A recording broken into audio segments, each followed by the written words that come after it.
Bismillah walhamdulillah wa salatu wa salam ala rasulillah. Assalamu alaikum wa rahmatullahi ta'ala wa barakatuh. So today, inshallah, we're continuing with the names of Allah, and today we're going to be covering Al-Baar. Al-Baar meaning the most kind, the source of goodness, the benevolent. Coming from the root verb barra yabarru or yabirru, birran, bururan, fahuwa barrun or barrun. Which means to be good or kind, to be truthful, sincere, to be devoted, to be charitable, to honor others, to keep one's promise.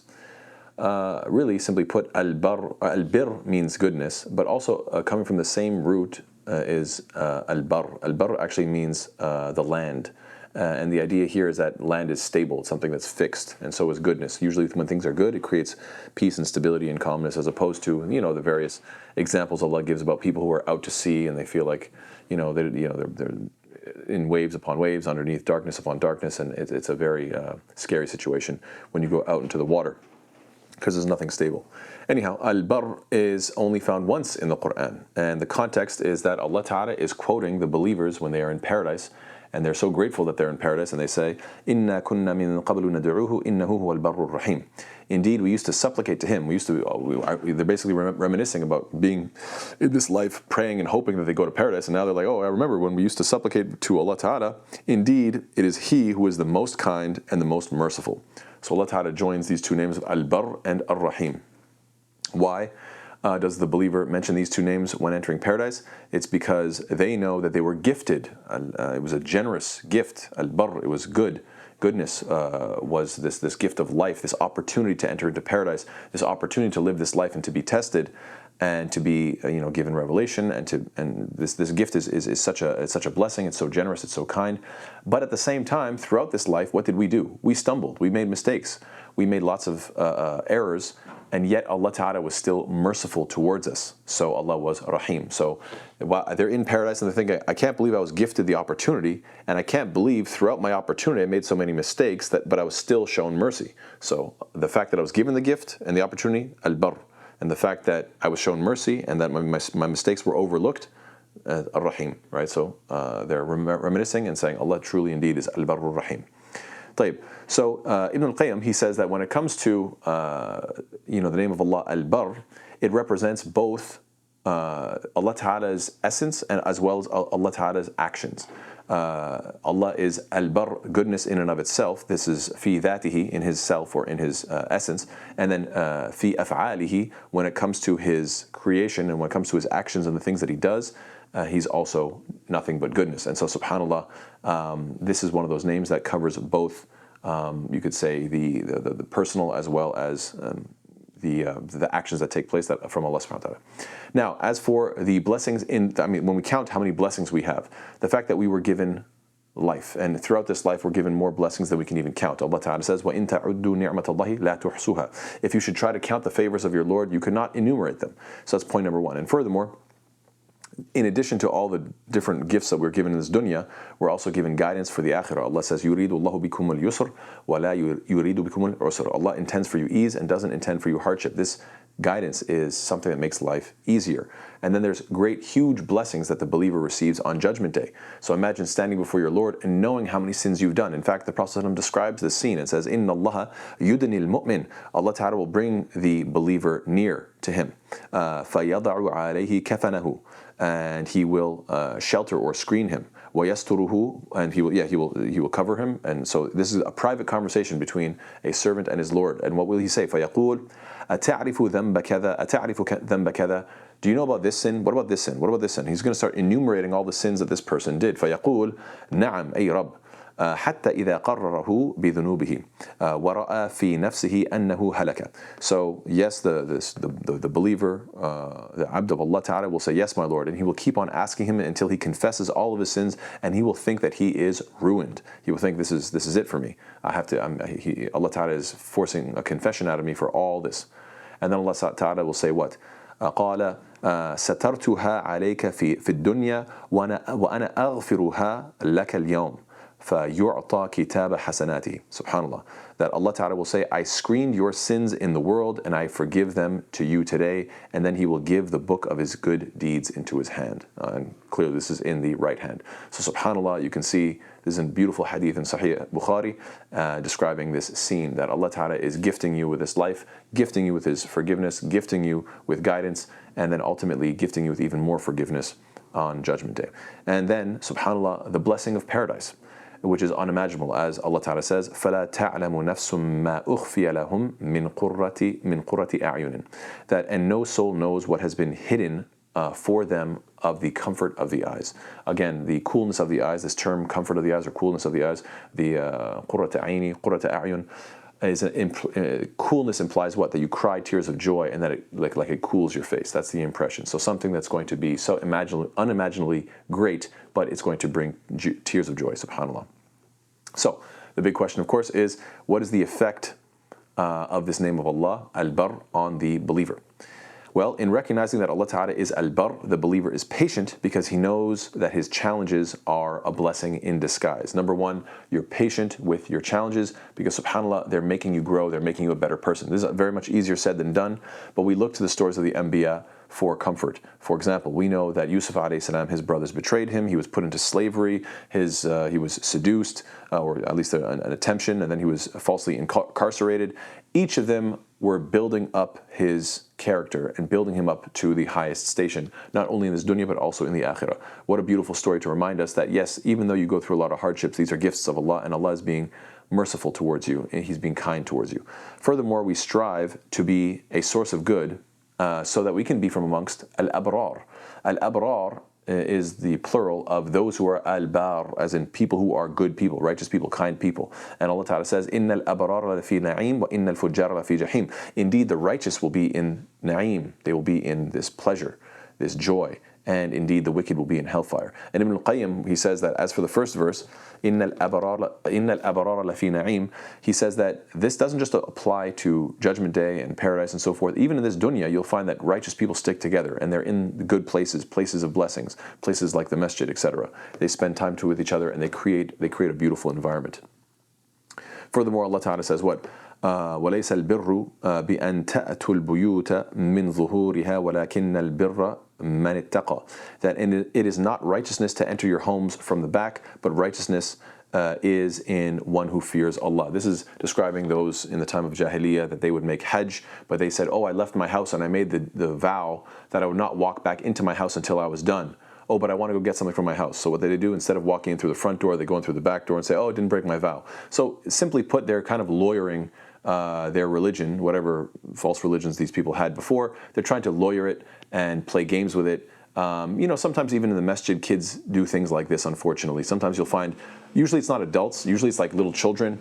They will be standing at the back of the masjid while the first rak'ah is going on, and they're talking and joking and talking and joking, and they could walk up and pray, but they don't. They just keep on talking and joking around, and then when the imam says Allahu Akbar and they go into ruku', then the kids go quickly jump and catch the rak'ah, and therefore they're like, oh, technically I made the rak'ah. It's like, yes, you did, but you were standing there goofing around the whole time, which just goes to show a certain level of insincerity. And so we should not try to be technical with our deen and try to just barely make it, just by a hair or whatever the case is. Goes to show insincerity. Allah Ta'ala says what? لَن تَنَالُوا الْبِرَّ حَتَّى تُنْفِقُوا مِمَّا تُحِبُّونَ. You will never attain birr. You're never going to attain this goodness until what? Until you give from that which you love. What a difficult concept. What a heavy verse. SubhanAllah, something that needs to be thought about. Am I able to take the thing that I love the most and say, you know what, I'm going to share that with somebody else because they need it? That is how you attain righteousness. And Allah Ta'ala goes into detail. What is birr? What is goodness?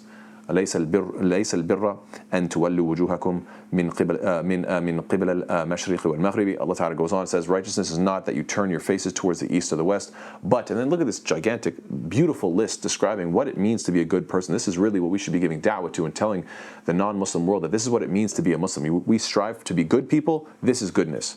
That you what? Righteousness is the one who believes in Allah and the last day and the angels and the book and the prophets.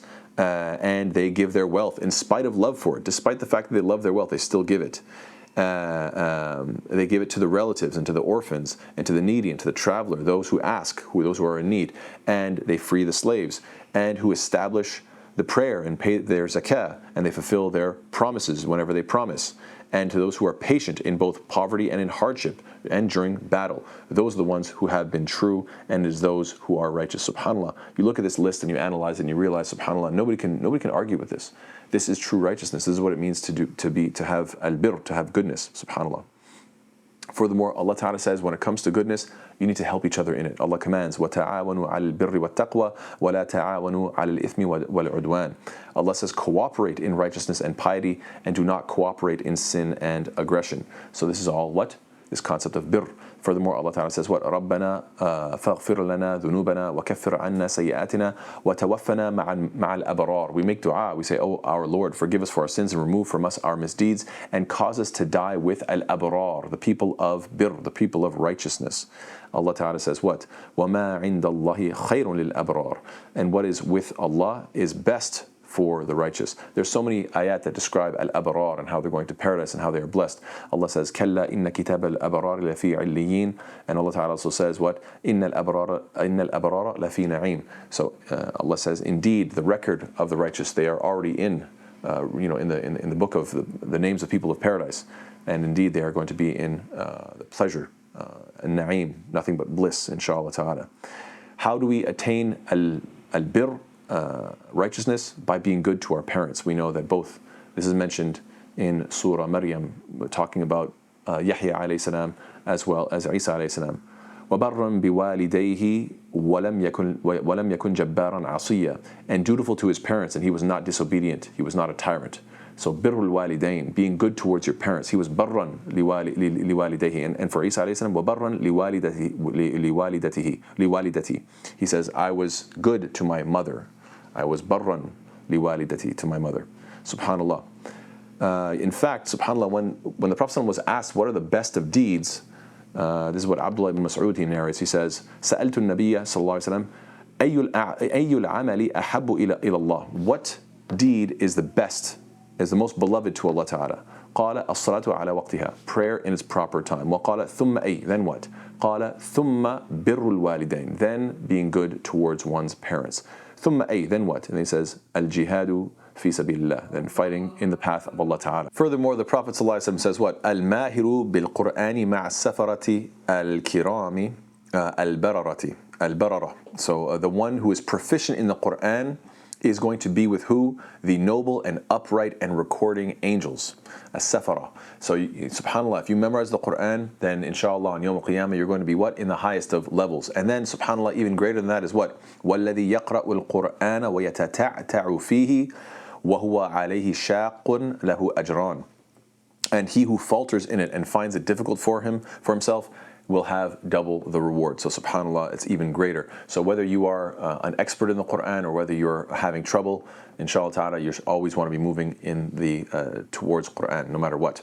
Furthermore, An-Nawas ibn Sam'an al-Ansari, he says, سألت رسول الله صلى الله عليه وسلم عن البر والإثم. I asked the Messenger of Allah صلى الله عليه وسلم about virtue and vice, about good and bad, basically, simply put, or about, you could say, righteousness and sin.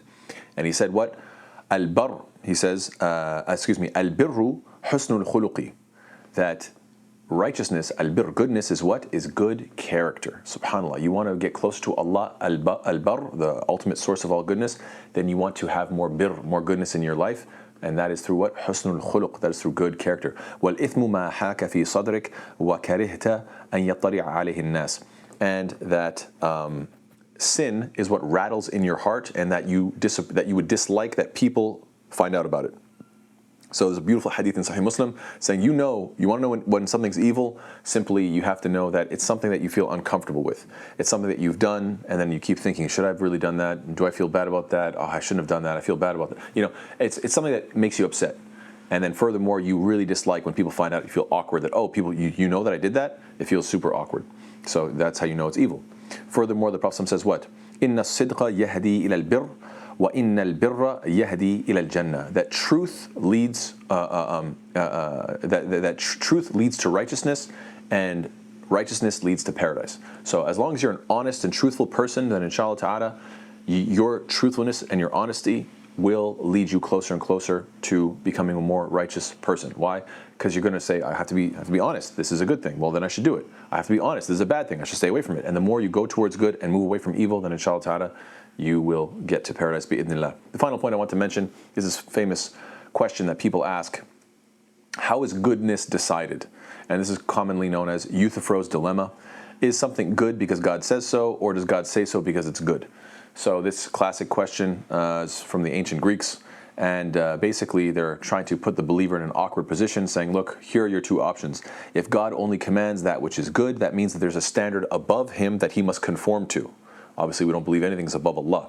So, okay, if that's not the case, then if God simply takes a neutral act and labels it as either good or bad, then it seems that he can arbitrarily choose whatever he wants, and therefore good or bad seems arbitrary. It seems to go against the concept that Allah is Al-Hakim, he is wise, and that that which is right and wrong actually has some weight to it. And so the question is often posed by atheists who want to demonstrate that goodness is either beyond God or is arbitrarily chosen by God, both of which are meant to cast doubt on the concept of God's authority regarding goodness. And so what we say is that there's a third possibility, and that is goodness is God's nature, and evil is the absence of God or distance from him. And this answer is confirmed by the fact that Allah Ta'ala is who? Al-Baar, the source of all goodness. It's not that goodness is something that God has to conform with, that is above him, but nor is it something that we think is arbitrary. We believe that Al-Baar, Allah is Al-Baar, Allah is the source of goodness, and therefore it is intimately linked with his nature. And Allah knows best. I hope that answers that question, the classic Euthyphro's dilemma. And may Allah Ta'ala make us of those who are raised up amongst Al-Abrar. Ameen ya Rabbil Alameen. Jazakallah khair. Wassalamu alaikum wa rahmatullahi wa barakatuh.